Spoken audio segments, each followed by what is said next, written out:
জীবনে যদি ভুল করে থাকি তার মধ্যে অন্যতম একটি ভুল হচ্ছে ঘর করতে আসাটা। এই ভুলের মাসুল দিতে হচ্ছে এখন কয়েক লাখ টাকা। জানি ভুল হচ্ছে, কিন্তু কিছু করার নেই, এটা সলিউশনও খুঁজে পাচ্ছি না। এবার আসি মূল কথায়। একটা ঘর করব, টিনের 2 রুমের ঘর করব। পরবর্তীতে ভাবলাম যে না, ইটের গাঁথনি দিয়ে বিল্ডিংটা করব, উপরে টিন দিব।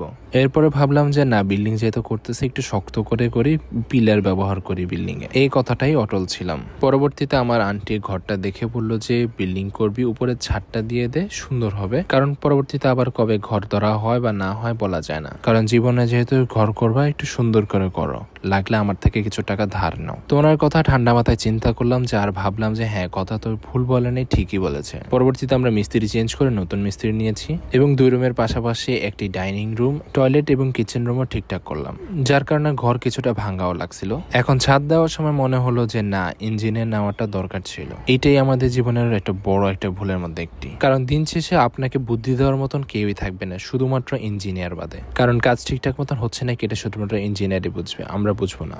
এইদিকে সকালবেলা ভারী কোনো নাস্তাও করিনি, কারণ নানু অসুস্থ, যার কারণে রুটি বানাতে পারেনি। তাই আমাদের টুকটাক কিছু নাস্তা তৈরি করা লাগছে।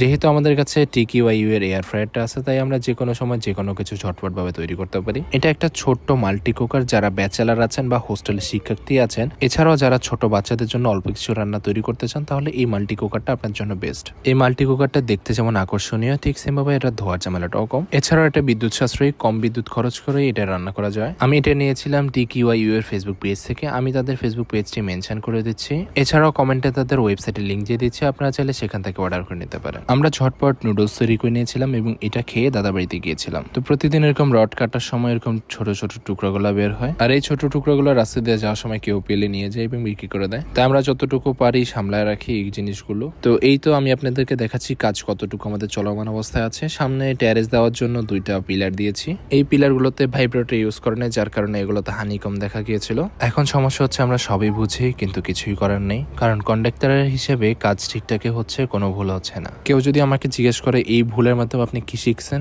আমি শিখছি যে বিল্ডিং বানাতে গেলে ইঞ্জিনিয়ার আপনার লাগবেই। তা না হলে এরকম ভুল চোখে পড়বে, কিন্তু কিছু বলতে পারবেন না। এই যেমন আমাদের ছাদে এখন দেওয়া হচ্ছে কনসেল ছাদ।